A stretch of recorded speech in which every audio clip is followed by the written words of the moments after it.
But you know what? To teach the culture in a classroom, in an English classroom, who is going to suffer most?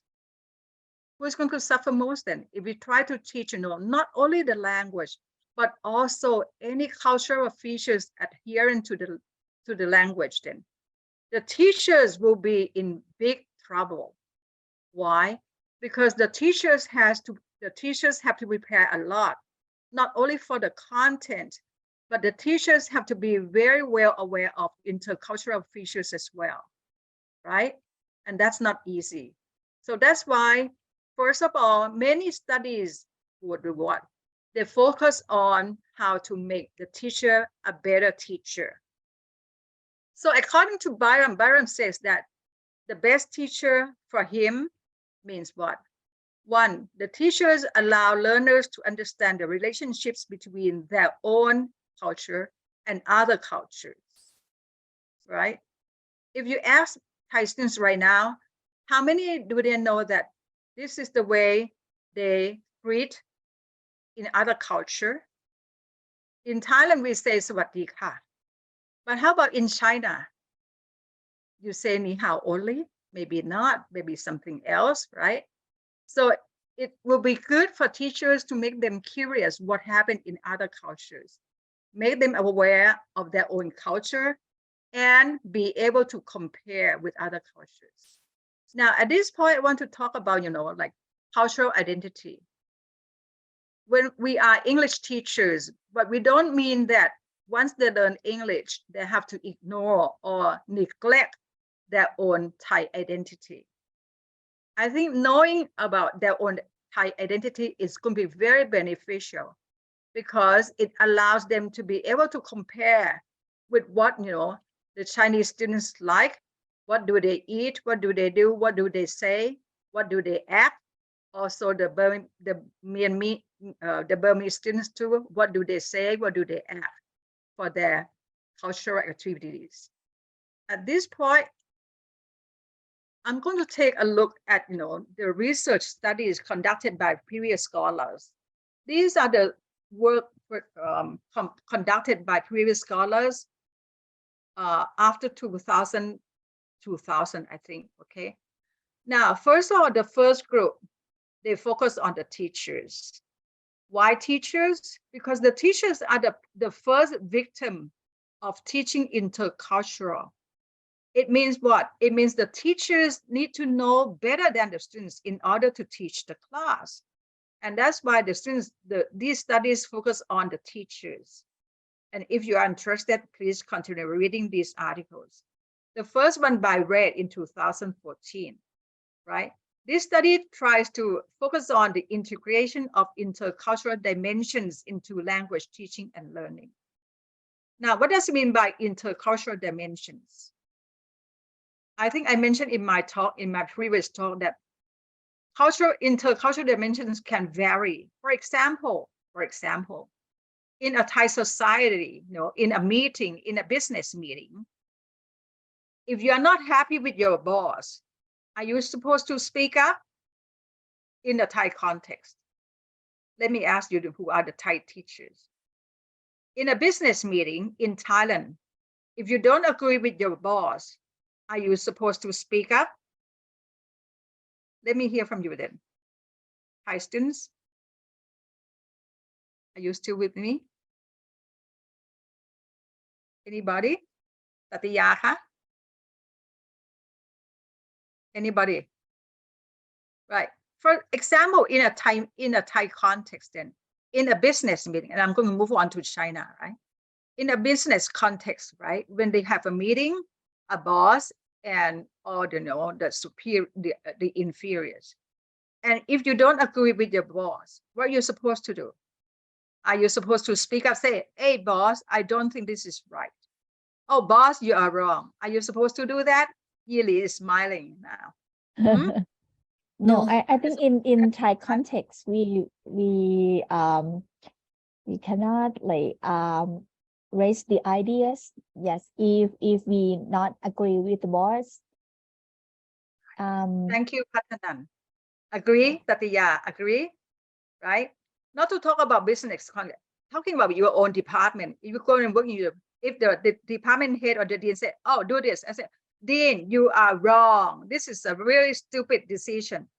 Even though you think so, you cannot say that, right? You can, because you know that you are looking for troubles and more troubles to come, right? People don't let you go off the hook. They say, Patanan, come and sit here. We need to talk, right? The dean said, we need to talk. When the dean said we need to talk, it means that you are in big trouble, right? So this is something that in Thailand, this is unacceptable. Why? Because Thai people are discouraged to have face-to-face confrontation. Even though Patanan is right, Tatiya is right, Rosamond is right, but you are not supposed to do this because this is called face threatening. Siena is a face threatening. So if you are smart enough, you're supposed to shut up, smile, and smile, and smile, and say, good idea, boss. And then after that, you know, after the meeting, you sneak into the office and say, you know, talk to him in private. Say, boss, maybe this is another option, this is another suggestion, right? Yearly, you were smiling. What happens in China? What will happen in China in a business meeting and you don't agree with your boss? Maybe we just keep in silence and we can just discuss the problem after the meeting with the boss. See, Yili was smiling because actually the Chinese scenario is not very different from the Thai scenario at all, right? Very interesting. China and Thailand are very different, but in this respect, we are similar. Maybe because, you know, like Buddhism and Confucius in China, we are taught to be respectful, right?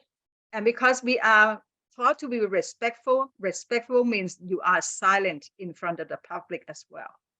Okay, very interesting. I don't know about Cameroon. Sa, are you still here? Yes, I'm here, and it's the okay. same. Oh, Yes. in Cameroon, you will be quiet as well? Yes, to be quiet and only talk with your boss in private, maybe after the meeting. Okay, but you can imagine this situation in America, right? Even though you haven't been there, but you can imagine the situation in America, right? In America, if you don't do it, you can say, boss, you will raise your hand, boss, I have a suggestion, right? And your boss won't be angry either, right? He will listen to your comments and say, oh, that's a great idea. He even said that that's a great idea. Thank you so much for your contribution. So now you can see that, wow, this is a culture. This is a culture that is not in business, but it's also in education. You're not supposed to, you know, like make him lose face. So this is something that deep rooted in our Thai culture, not only Thai now, Chinese culture and Cameroonian culture as well. So that's interesting, right? That this is only one dimension. Okay, next, the second study by Ramos Hogan, right?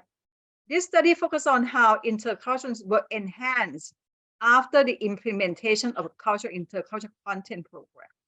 So this study, you know, tried to prove that, well, if the students don't know, teach them. We teach them, and after the teaching is done, they conduct the test, and they found that, oh, the students have, you know, enhanced their intercultural program. But is this study good enough? You want to do this? Now, given the fact that this study was conducted in 2013, it wasn't bad. But if it's 2023 now, it wasn't satisfactory. Why? Why? From my point of view, my comment is that this study is good, but this is focusing on the knowledge only. It doesn't mean that these students will survive in their real life, because you are testing only their knowledge, right? I teach, you learn. I teach you about Thanksgiving. Now I learned that on Thanksgiving, we need to eat turkey. We eat turkey. And you know that on Thanksgiving Day, we will eat turkey and pumpkin pie. Why turkey? Why pumpkin pie? Because that time when America landed in this continent, the only fruit that they grow is pumpkin. That's why they eat pumpkin pie. And they can hunt only turkeys. That's why they serve turkey and pumpkin pie on Thanksgiving Day. But this is not enough because we want them to be able to appreciate American culture as well, not only knowledge, right? Okay, now move on to the third study, Gu from China in 2016. He focuses on Chinese teachers' opinions and attitudes towards intercultural communication. You know what? If I conducted the test right now, a research right now on you guys, said, oh, you think intercultural competence is significant or not? I'm sure that all you will say, yes. Definitely yes. But if I ask how to enhance the students' cultural competence, how can you help them then? You know it's important, but how can you teach them then? Will you have any idea? You don't know how. You don't know how yet, right? And that's why this study say that the teachers agree that, yes, we need to teach cultural features, but how can you assess them? How? How can you assess them then? That's not easy, huh? Given the standard test that we have in Thailand right now, whether GAT-PAT or ONET, INET or TCAS, these tests don't measure intercultural skills at all. Is that the case in Cameroon? Do you have the test that measure intercultural skills of learners? Not yet. Even though we all agree with all our hearts, right? That, yeah, cultural competence is very important. But why don't we assess them in our national exam? Why? If you learn English for 13 years, are you supposed to know anything about American culture or English culture? Yes.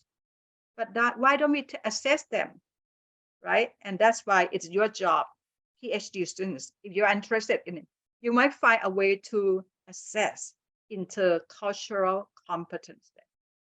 The next study, which is quite recent in 2018, right? The teachers regard ICC quite positively. They ask the teachers and they ask what they think, and the teachers agree that, yeah, ICC is very important. ICC stands for intercultural competence. Yes, it's very important. But you know what? None of them says that they haven't tried to incorporate it in their class yet. And that's exactly the scenario in Thailand now. I guess it's the same in China and the same in Cameroon, that we know it's important, but we put it aside because we don't know how to deal with it yet. Don't worry, towards the end, I will talk about that, right? Next, the next study, which is very recent as well, right? They want to focus on the English language teachers level of ICC. That's very interesting. I would like to know too, how much Thai teachers of English know about American culture or British culture. But not only that, they want to focus on intercultural sensitivity, right? Whether the Thai teachers who have been teaching English for many years, are you sensitive to English cultures or not? That, for example, the students can cross their legs, in class, because this is an English classroom. If the teachers couldn't take it, it's the teacher's problem, because the teachers have very, narrow mindset like that. So maybe with the teachers, we have to learn a lot before we teach our students as well, right? Now, the next set of studies is focusing on learners. As I said, that set that we just did focuses on teachers, how to deal with intercultural competence. This one focusing on learners. The recent one is in 2018. Now they focus on Taiwanese students, right? And they found that the Taiwanese students display multicultural competence through the use of open educational resources. Now, let's focus on open educational resources. Any ideas? Do you know what they are? Open educational resources, any ideas? You know what they are?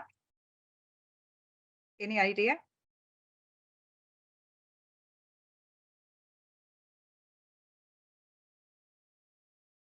I will grab my phone. Okay, any idea what they are? Open educational resources.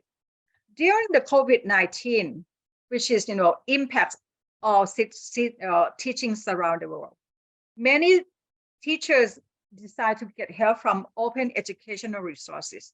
Open educational resource is abbreviated as OER. I'm sure you use them, but you don't know that they are called open education. These are the resources that are available on the internet, and they are open, which means they are freely available. You don't have to pay at all, right? For example, like Azar will say, oh, Azar developed a lesson on present tense, and Azar thinks that it's a very good lesson. So Azar decided to share the lessons on the internet so that people can come and access and use it for their classroom. We call this, collectively OER. Now, what is a good part of OER? It's freely available, right? Azar don't charge money. Patanan created one lesson. Patanan make it available. So Patanan has OER as well. Yili created one and you share with each other. So it's freely available. But what is the sad part of that then? Sometimes the OER lessons are flawed. What does it mean by flawed? They have spelling mistakes. They have grammatical mistakes, right? Which is very common. If you use OER, you'll find that the OER resources are not always perfect. Why? Because Asa, Rosamond, Yili, Patanan, they are out of goodwill. They try to share the materials with the people on this planet. But because they were, ran out of time and they make some teeny tiny mistakes. So OER have to be carefully selected. Okay? Now, TED Talks. Are you familiar with TED Talks? Of course, right? TED Talks are a good source of language learning. Why? Because they have the subtitles, they have the scripts, and they are natural as well. Especially the TED Talks, delivered by native speakers, they are very, very, very beneficial. Now, TED Talks is a good source of what? Cultural competence. Because when American speakers talk, they use one way of how they carry body language and how they use nonverbal communication, right? For example, like this, okay? This is a body language, like that. So I think that's the best way to learn. That's one of the best way to learn cultural competence as well. And that's why these people study Taiwanese students and they found that, oh, OER and TED Talks do help. Now we don't have to create our own lessons. We can use something called OER, which already exists on the internet. Now, the next set is the studies that focuses on language teaching. Okay. Well, on this part, then the studies on language teaching, for example, Breca and Pretavich in 2015, they focus on primary schools and they cultivate their intercultural competence. So actually, the primary schools are a good age to instill in them the sensitivity to cultural. And this is a good age. Why? Because they are young and they are naive and they don't have that kind of prejudice that we have. They are naive to the world and they can accept or welcome any culture with, like positive thinking. That's a very good start. Now, the other study Freitas in 2019, again, young learners' attitudes, which is very interesting because we need these children to grow up, being multicultural and oriented, right? That you welcome all cultures, right? By conducting intercultural education in second language context. And they found that the students are very, they are very positive. They welcome new cultures that they are exposed to. So the chance is, you guys, you are teachers here. how much exposure your students exposed to another culture?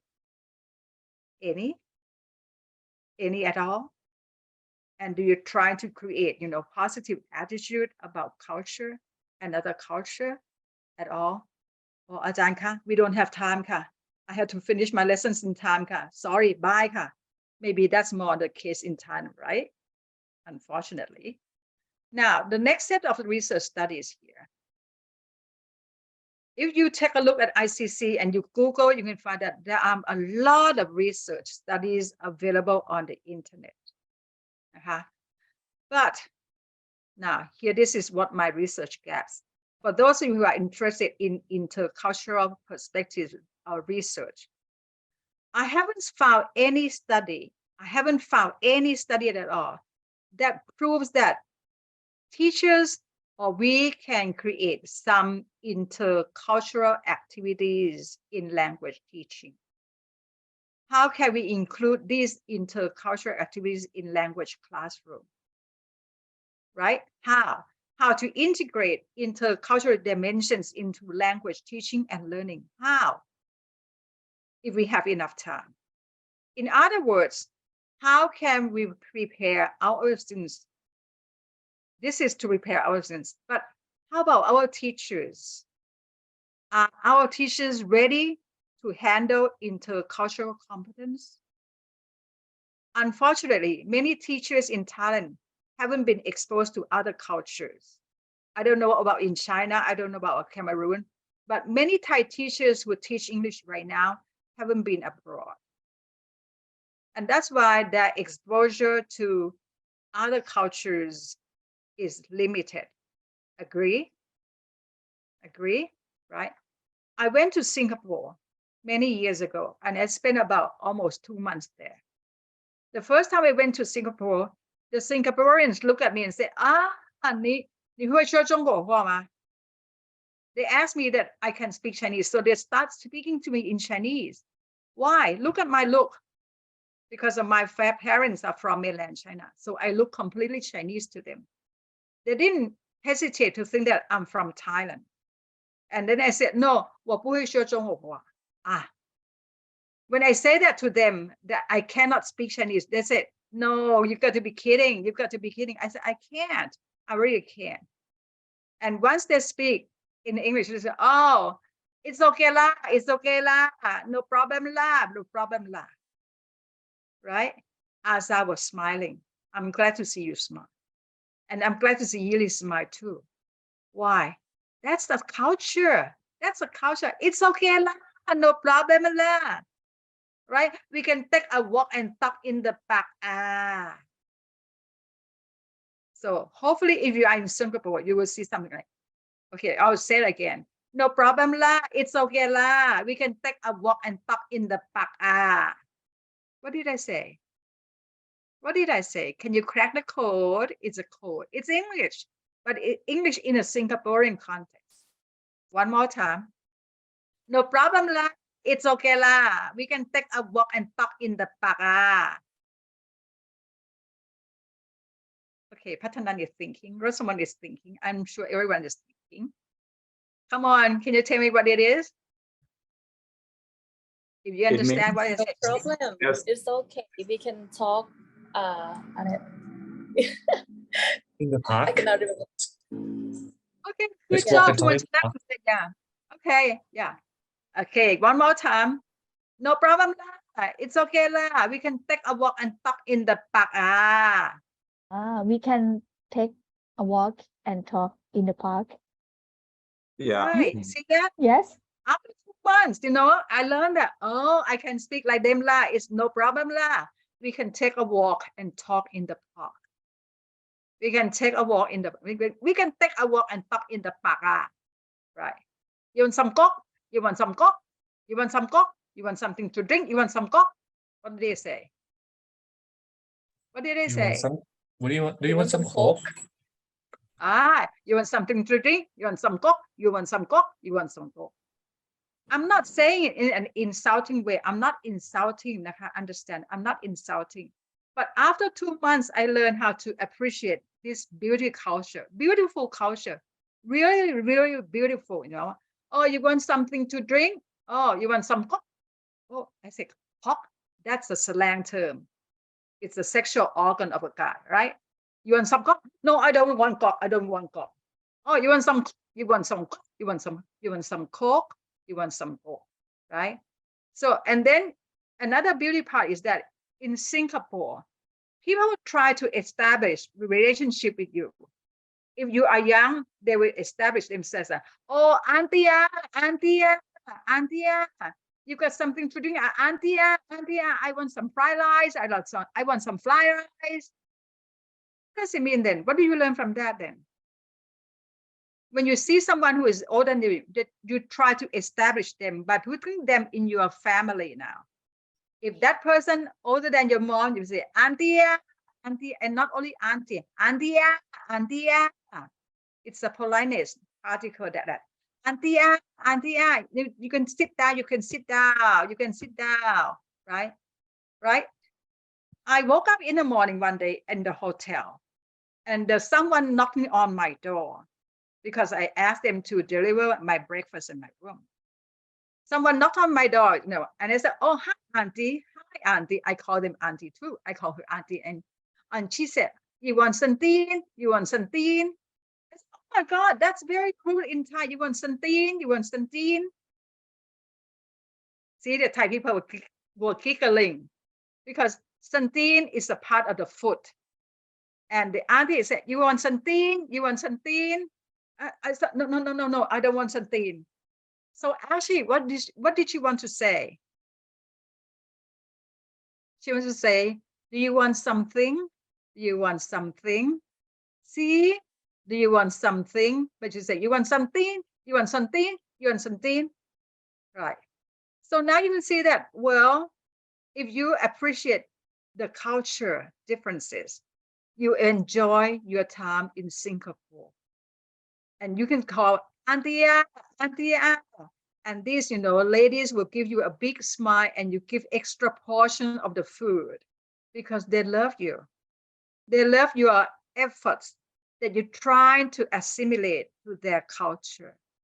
It's just like Azar, when Azar says Sawadee krap, but Azar didn't say that. Azar do it. Azar bow and do this. And that's why, Azar, you can understand why Thai people were smiling when Farangs or visitors came to Thailand and said, "Sawadee krap," with a very heavy American accent, and they bow. We appreciate it. And Thai people are very sensitive to this. We love people when they say "Sawadee krap" or "Sawadee ka" and bow. Okay, good, right. So now you see, how about let's go to Japan. Japan is another interesting scenario, right? Oh, let's sit at the tableau. Let's sit at this tableau, no? And then we can have the Makudo Narudo. Huh? So there's name. You understand what I said? Try again. Let's sit at this tableau. Let's sit at this tableau, and we can have Makudo Narudo. So there's name. Tatiya Frau.นะคะวันชนะ That's catch I the don't word know. donut, Professor. Oh, really? Well, try again. This is Let's sit this table and have McDonald's. Oh, Patanan. Good job. Right. Yeah. Let's sit at this table and we can have Makudo Narudo. See that? We can have Makudo Narudo. I said, what? What is that? Makudo Narudo. Makudo Narudo. Oh, 6 syllables. Makudo Narudo. He means McDonald. Let's sit at this table, and we can have Makudo Narudo, McDonald. So desu ne, right? So you see that every culture is beautiful if you learn how to appreciate it. Not insulting. I'm not insulting, and I think it's wonderful for us to exchange, these cultural features. So you don't have to wait until the students become or are in universities. You can do it when they are young, and they will be so a little cute, cultural ambassador for us, right? Okay, so the question is, so far no studies have focused on how to include cultural activities in the classroom and how to integrate this into teaching and learning, right? And that's why in the afternoon, I will show you how we can go around with this. I think it would be very fascinating because it's a new field and nobody has touched that before. Since we still have time, I will go ahead so that we have more afternoon for discussion. Right. Buriram says that, I think this is good, and this is applicable to your future project if you are interested, right? Buriram in 2002 says that knowing culture consists of 5 elements. Before that, he put the theory, and he says that knowing culture has only three elements. The older version, only 3. He says the first one, the older version 3, 1, knowledge. Number 2, attitudes. And number 3, practices. So this is the old version in 1997. He said, if you have these 3 things, you know the culture. But then in 2002, he changed his mind. And he changed a lot from 3 to 5. So let's see then, what are the 5 elements of intercultural competence model? And because with this model, we can integrate learning activities with culture. Now, before he said knowledge is the first one, but he changed his mind. In this model, knowledge is the second. So he changed his mind. Why? Attitudes. What does he mean by attitudes? Okay. Number 2, knowledge. Number 3, skills of interpreting and relating. 4, skills of discovery and interaction. And the last one, critical cultural awareness. Now, I'm not going to go into detail, but then why? In 1997, Buriram says knowledge comes first. But in this 2002, knowledge comes second. Why? I think this is very significant that he changed his mind. And he's right. He should change. Why? We are talking about learning culture. Okay, why? Any ideas? We Go ahead. often change our attitudes based on the knowledge that we get primarily. So I think from this version 2002, he put it into second place, knowledge, and the first priority attitudes, I think. Thank you, Professor. Oh, thank you. Because my screen is limited, I didn't see yours until you speak. So thank you so much. And he's probably right. But Azad, you want to say something? Go ahead. Yes, I wanted to say that he thought that attitude should take the first position than knowledge, because the first impression that you have about culture should be your attitude. If you don't have a positive attitude first towards culture, you will not be able to know about that culture. So attitude must come first, then knowledge about that culture will be second, because you must be positive first before you can learn. Thank you. Yeah, thank you to these 2 gentlemen. A very smart move, right? Now, what does it mean by attitude, right? I mentioned Singaporean context because if people have negative attitude to begin with, no matter what, that person won't learn anything, right? And they will have very, hostile attitude, and they won't enjoy their time in Singapore at all, because everything is nasty, everything is unpleasant. And that's why it's right, the attitude needs to be primarily cultivated, right? We will learn later, what does it mean by cultivate positive attitudes, which is a very important step, because otherwise, if you have a negative attitude, people won't try to learn anything now. So no knowledge is gained, right? Now, skills of interpreting and relating and discovery. At this point, attitude comes first. Knowledge. What does it mean by knowledge? What does it mean by knowledge?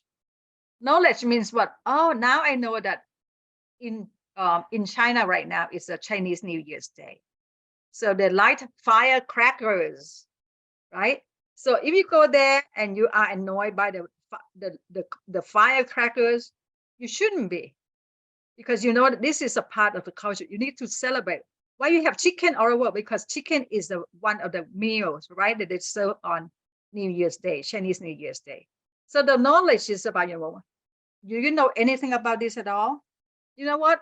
After spending about 7 years in America, I was very embarrassed one day by my British colleague in my department, because I say, he's from England. I said, oh, hi, happy Thanksgiving Day.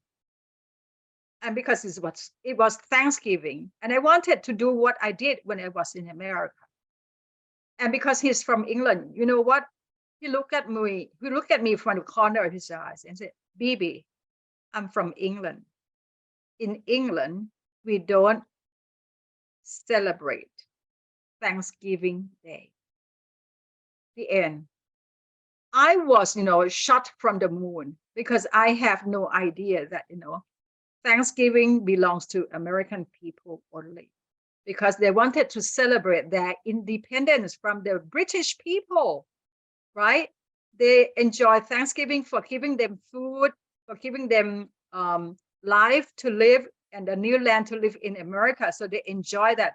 And I said to a British guy, and he said, Bibi, we don't celebrate Thanksgiving. I was cold to stone, and I said, oh, this is something that I learned, that not everyone appreciates what I appreciate, especially within the British and American. See, now I know that Thanksgiving is celebrated by Americans, not the British people.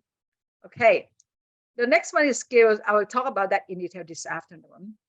And the fourth one, I think, before 3, 4, 5, Buriram collectively call it practice.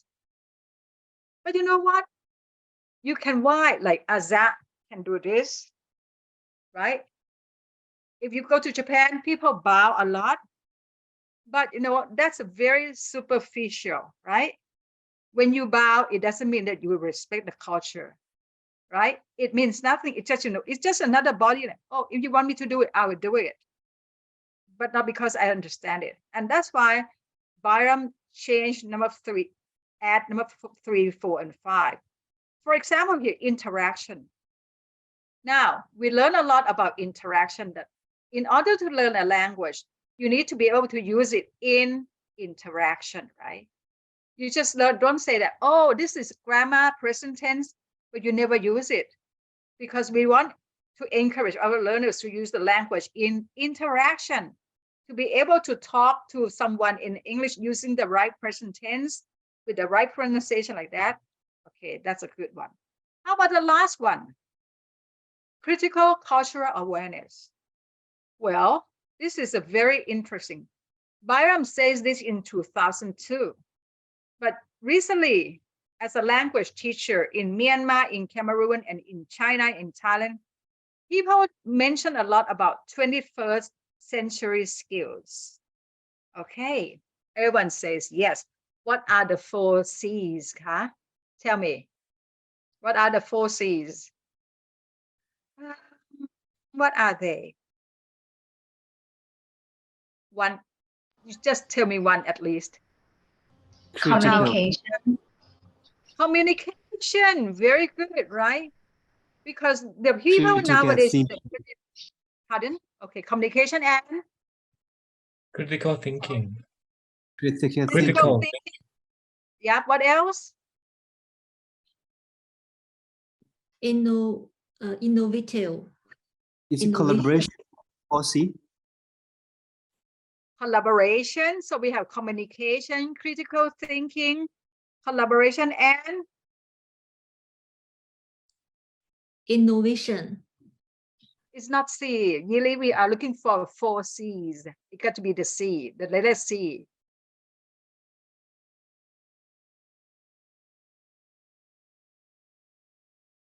21st century skills. Collaboration, communication, critical thinking skills. Communicative. Communication is already there. Already there, right? Communication, critical thinking, collaboration, and they will be your homework for lunchtime now, if you don't answer my question. Creativity. Creativity. Right. Okay. Thank you, ค่ะ คุณธานี นะคะ See, the four C's are, tell me again, what are the four C's? Communication. Creativity, communication, Collaboration, collaboration, and critical thinking skills. critical Right? thinking. You know what? This is only the year 2023. We have many more years to finish the 21st century. So these are the four principles that teachers need to bear in mind, that in our class, if you don't know what to do, you need to ask them to do the group project or peer on your pair group so that they can enhance their collaboration skills. They need to communicate by using the right language because they need to enhance their communication skills. They need to have what? Collaboration, communication. They need to have creativity by thinking outside the box, right? But before they think outside the box, they need to have the box to be inside first. And then they can think outside the box. Otherwise, you won't be able to think anything. And the last one, critical thinking then, right? Now, what does it mean, critical cultural awareness? Well, maybe you have to think back then. Why do people, for example, why Thai people avoid, speaking up front, not to hurt people? Why Thai people avoid face-to-face conversation? Why? Why? The same for Chinese. You cannot speak up in front of your boss when your boss is not right in a meeting. Why? Just to give you an idea, I don't know about Cameroon, but for example, in China, right? Confucius, Kongzhi says you got to respect the order. This is one of the rules. No matter who you are, you've got to respect the orders, right? The orders are always right. And that's why in that case, the boss is order. And that's why let the boss say, the boss can say anything he wants to say, and you're not supposed to interrupt or saying something which is opposite. You should do it behind or later in person. The same in Thai, right? Because in Thai say, you need to respect the elders. You need to respect. And that's why one way to show respect is to listen and follow what he says. But in order to move the corporate or company forward, you might have to talk, after the meeting and say, oh, but you have to use the right language, right? Boss, ka, I think I have one suggestion, naka. You don't just say, knock on the door, say, boss, you are very wrong. You cannot do that because you become so offensive. And of course, you will become defensive. You will say, boss, ka, what you say in the meeting is a very good idea, naka. And I completely agree, ka, that it's an excellent idea. But what I'm saying here is going to be something added to what you said. And I hope you would like to consider it. See that? The way I say it. Ajahn ka, why you have to say 5 sentences, ka? Because we don't want to hurt him. We don't want to make him lose face in front of the public. And we want him to feel good that what you did is right. And I just add a little more to make it better. Okay. This is what we call cultural competence. And also it has something to do with mathematics. Now, for this afternoon, I have assignments for you. I want you to focus on, to choose one scenario of the cultural communication or cultural competence. Okay. For example, Yili might want to do something like what people in China do on the New Year's Day, which is going to be quite different what Thai people do because China has gone a lot, for example, Cultural Revolution. So Yili might belong to a generation that, some cultural practices might be different. Okay. I want the people from Myanmar to consider some scenarios as well that consider as a cultural practice in Myanmar. For example, on Water Festival Day, right? I'm sure that the Burmese people love the Water Festival Day. What do you do on that day? And I'm sure what you do is going to be different from what people do in Thailand. Because in Thailand, the main stuff is we splash people with water. Make sure you get wet. And it's called Water Festival. I don't think that you do the same thing in Myanmar. I don't think so. In Cameroon, is there anything you can think of? In Cameroon, for example, what do you do on Christmas? You celebrate Christmas Day? Yes, No. we do. Oh, yes. Do you celebrate like? Oh, I see. In Cameroon way? Cameroon is a predominantly Christian and Muslim country, so we celebrate Christmas too. I don't know, but in Germany on Christmas Day, they will eat a particular bread called Stollen. Right? They eat particular bread. They eat sauerkraut.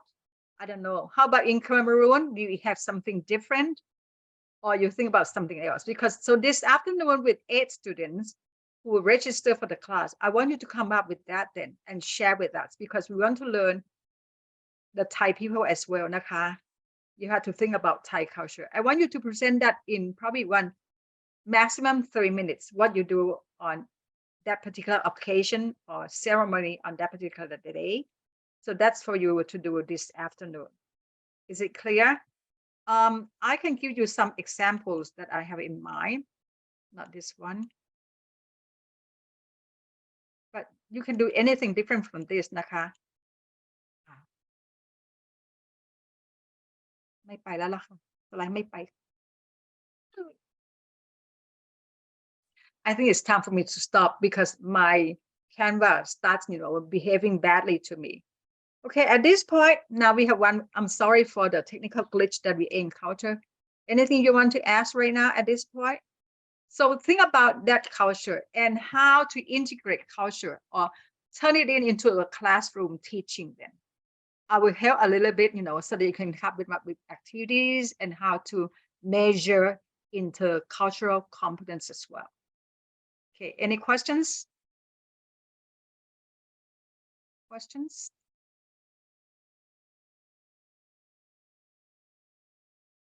Okay. If you like, you can post questions in the chat box. I will come and take a look. Right. Right. Okay. Any questions from Myanmar? How should I pronounce your name? Ong Tetso. Yeah, Ong is it's okay. Ong Tetso, yeah. And how should I call you then? It's okay. Ong, yeah, Ong for on this. Just only the first word is enough. Ong. Okay, that's easy. Ong. And then how about Azar? Is that how I pronounce your name? Azar? Oh, okay. Yes, right. the pronunciation is okay. Okay, thank you. I'll see you at 1 o'clock then. And then please be prepared to prepare at least 2 or 3 minutes of your culture. Okay? Yeah, thank you. See you. Okay, bye.